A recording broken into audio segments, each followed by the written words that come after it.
And then I learned to lead with courage.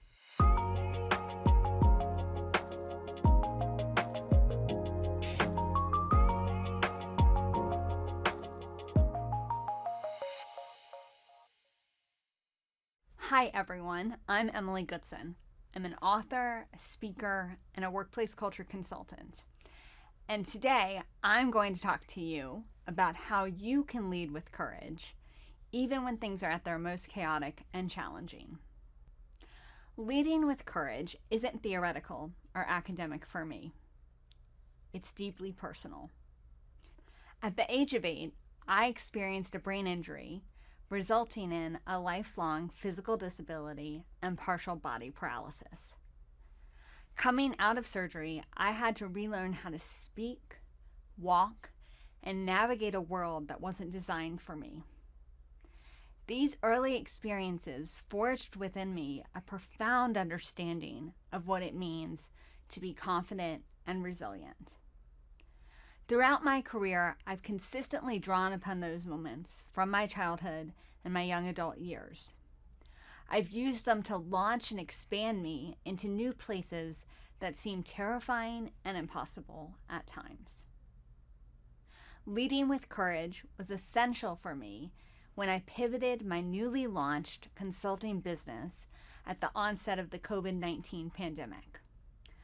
Leading with courage was also paramount when I started speaking openly about my experiences with physical disability, a topic often under-discussed. I'm excited to share how I build courage with you so you can better lead yourself and others through challenging times too.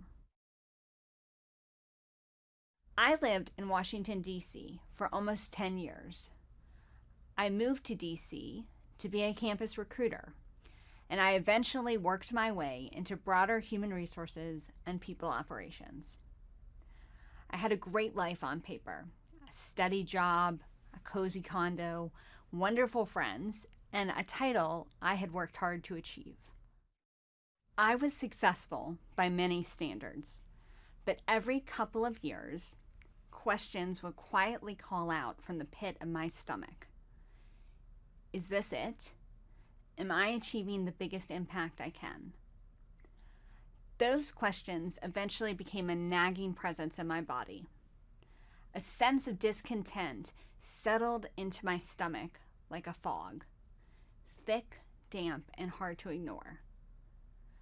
At the time, it felt like I was standing on the edge of a cliff, unable to see the destination, but knowing something expansive was out there.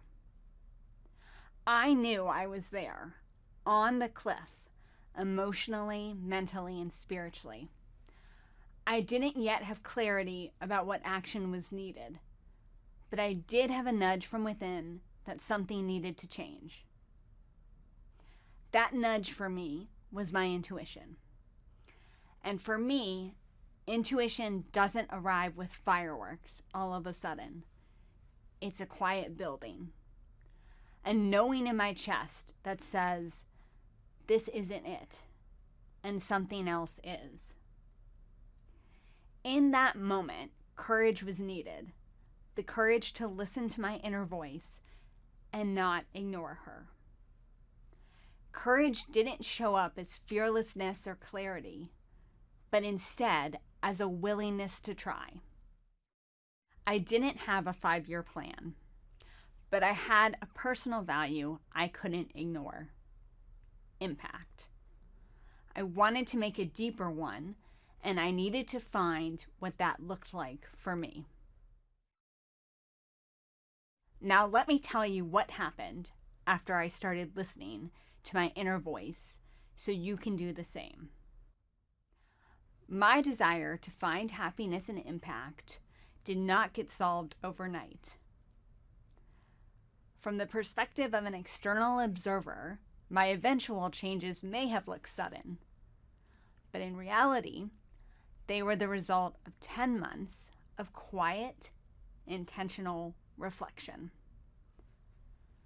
I started by taking small steps. I questioned the version of success I had built. I began to investigate other professional paths, like HR consulting, to see how they felt. That process began with conversations with trusted friends and mentors. I also needed to understand what it would mean to create my own company, what work was involved, and what branding would be needed. So I went and I talked to marketing experts. Now, this was all going on for me in early 2019. And as I did this research, I thought my nudges were going to be quieted. But then I visited Santa Monica, California, for the first time on a personal trip.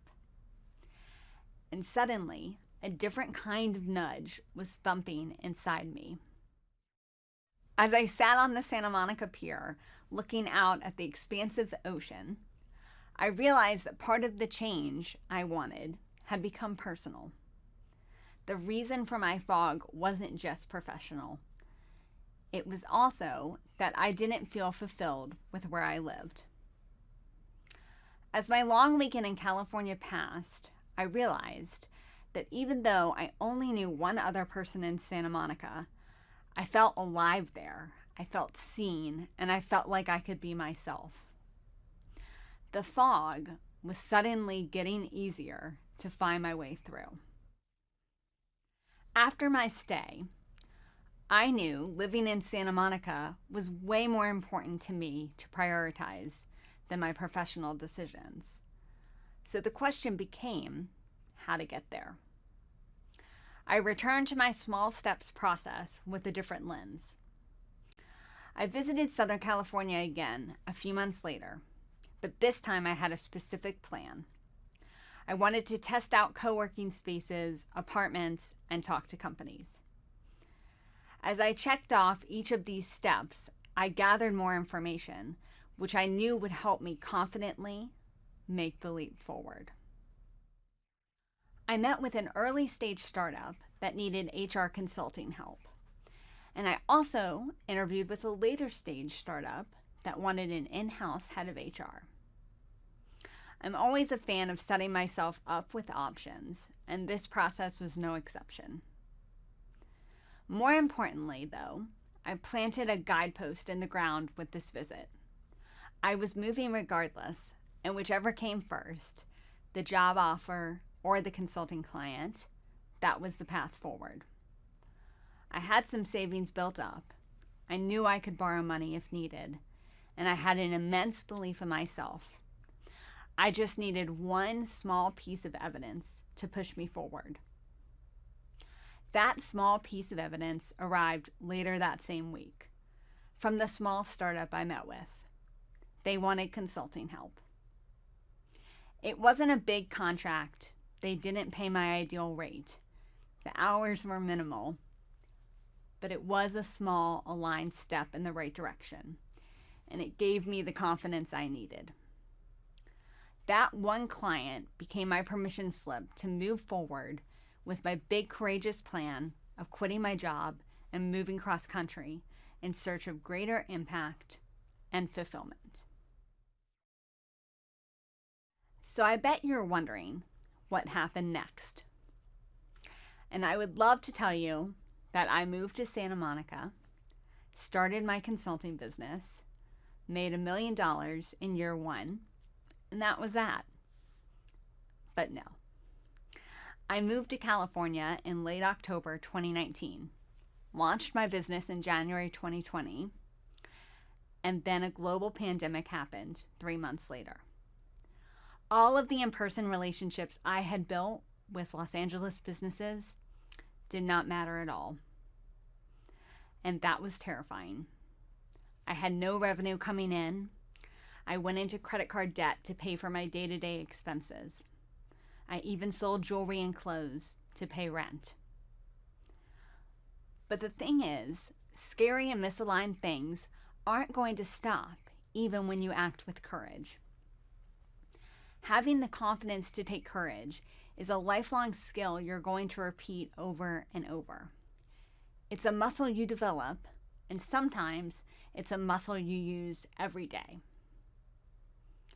The COVID-19 pandemic, subsequent lockdowns, and business closures forced me to pivot.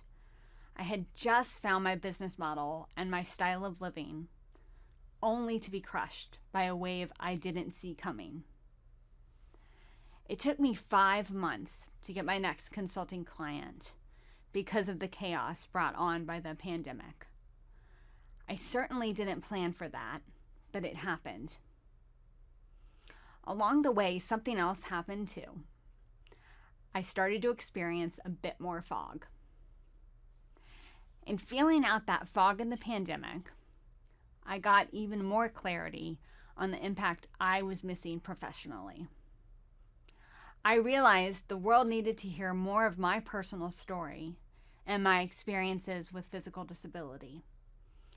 There weren't a lot of people out there sharing their experiences, and I knew I needed to be the missing role model that I had wanted as a teenager.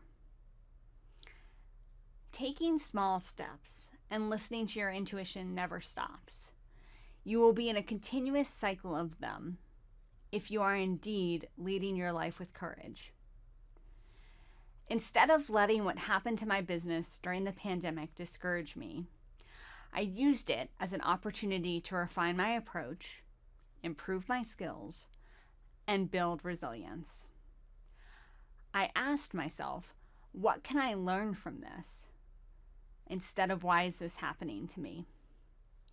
And that growth mindset allowed me to persevere and ultimately succeed, despite all of the pivots. Now I want to invite you to do the same. When you're in a challenging season or something doesn't feel quite right, start by getting still.